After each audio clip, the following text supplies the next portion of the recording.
Hey, this is John Henny, and on today's episode of Why I Love This Vocal, Stevie Wonder, coming up right now.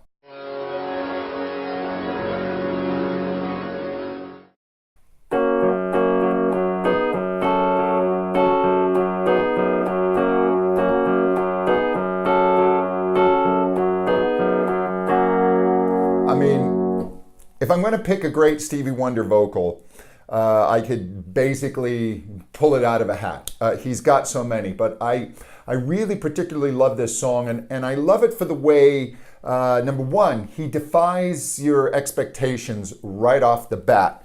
And I'll show you what I mean.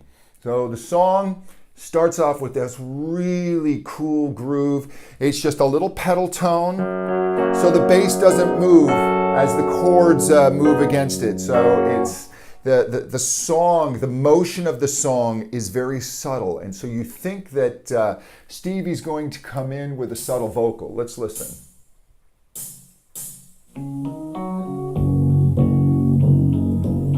Oh, I just love that, even just the bass. So you would think that Stevie's going to come in with an appropriately mellow vocal and allow the vocal to build, but no, not this song. Stevie's got a little anger, a little bit of righteous anger in this song, and his emotion, again, this is a masterful vocal that is married with emotion, and he absolutely delivers that through the medium of singing. I just love this. That's why I call it why I love this vocal. But listen how Stevie comes in. A boy's born in hot that Mississippi, surrounded by four walls that ain't so pretty. He's not messing around. He comes at this basically full tilt.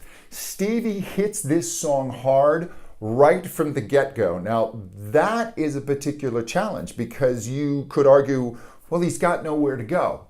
But he's Stevie Wonder. He always has somewhere to go. But he's not going to use the device of building intensity. He's going to start hard and he's going to stay hard, and all the way through this song, he's going to keep the intensity. And right off the bat, in terms of his phrasing, he's extremely rhythmic, and he's using the consonants in the song to a very percussive effect. A boy's born in hot that Mississippi. Right there. Now he uses the alliteration. A boy is born. And he pops those B's and even the P's of Mississippi. He's playing like a drummer. Stevie plays drums. He may have played drums on this. From my understanding, an interesting way of playing drums, he would play the hi-hat, then he'd play the bass drum, then he'd add the snare. He wasn't a true drummer in terms of his technique, but man, he had the feel. Again. A boy's born in hot that Mississippi, surrounded by four walls that ain't so pretty. His parents give him love and affection. And he's very deliberate as to note length. He doesn't let the notes kind of meander. You know, it's not his parents give. I mean, he's bang, bang. He's right on it. Him love and affection for what that ain't so pretty. Here. His parents give him love and affection to keep him strong, moving in the right direction, living just enough for the city life.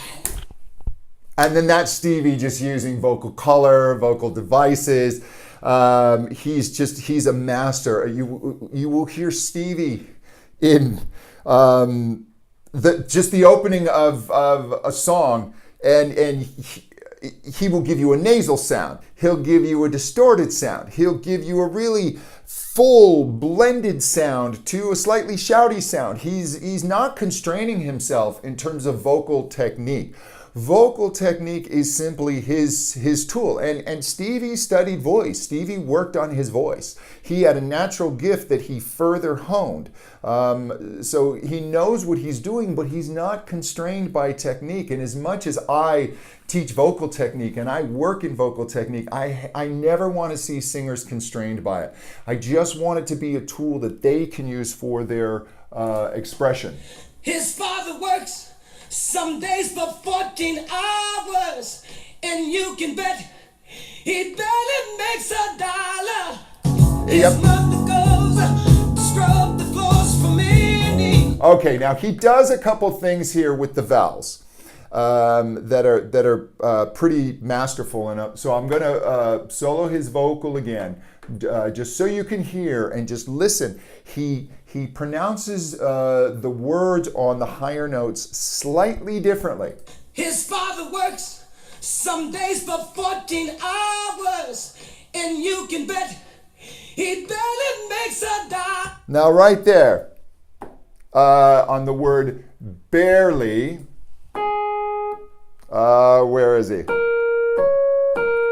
So he's up there on this high. People usually call it a B flat, but in this key, it's an A sharp. It's the same note, but that's up in his head voice. So if he tries to yell that, he's not going to make that word barely. Ba, so he pronounces it barely, ba, as opposed to ba, which would be really, really hard. Let me take that back. It's very, very subtle, but you can hear it. And you can bet he barely makes $1. Barely. His mother goes to scrub the floors for many. Now there you can hear it more. The word many, meh. He's more many. He almost gets towards meany, a little bit of an E. To scrub the floors for many. Hear it? And what that does is that warms that word up. It makes it easier for him to sing.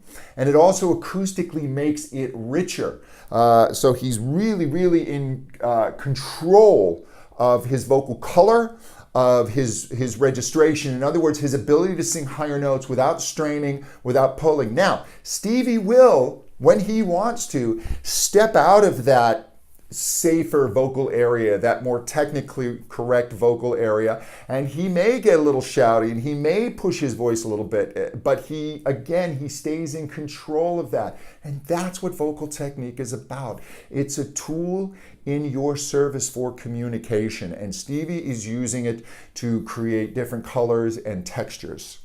And you best believe she hardly gets a penny, living just enough. Just enough for the city.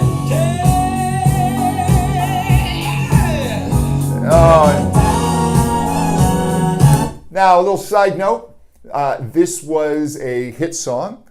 This song changes meter. And so he's going to go from a 4/4 into a 3, which you don't hear a lot these days. Listen. And it's a little loud at the end. 1, 2, 3.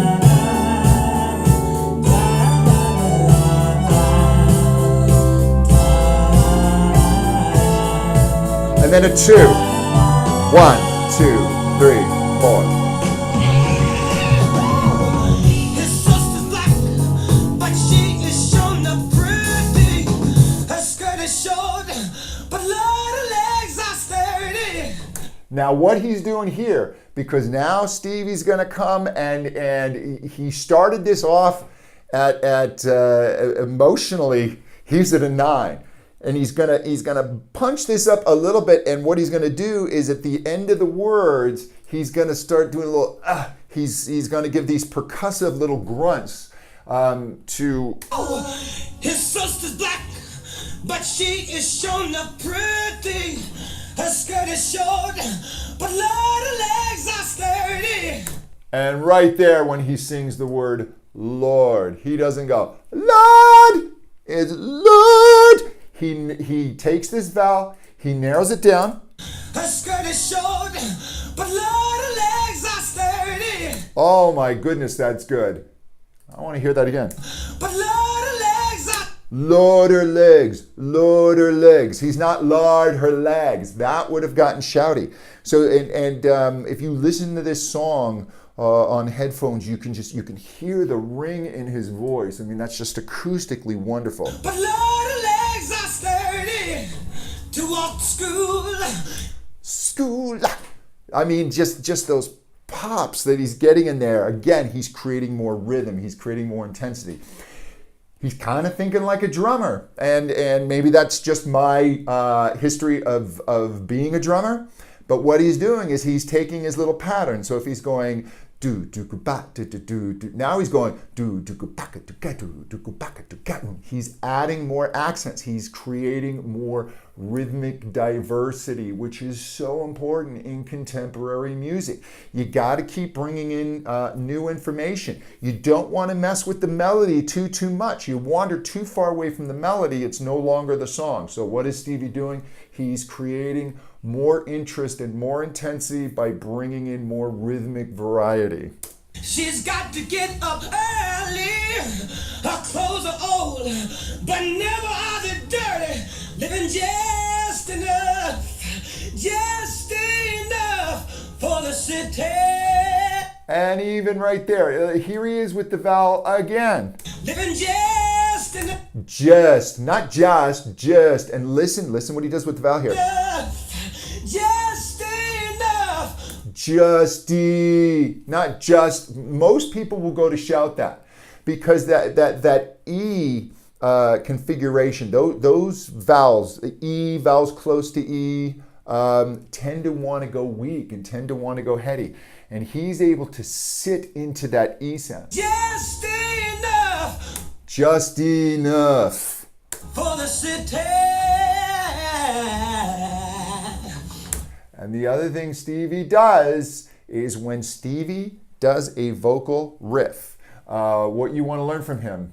Well, there's a lot you can learn from him. First of all, Stevie, like so many of the great master singers, and especially from the 70s that I love, and I apologize if I'm showing my age, but when these singers like Stevie, Aretha, Ray Charles, when they would do vocal riffs, it always was so musical, and it was always again an extension of their emotion, what they were feeling, and you can hear it in Stevie's voice, you can hear it in the line that this is just his emotion. And when he does his riffs, they're super clean. He never oversings.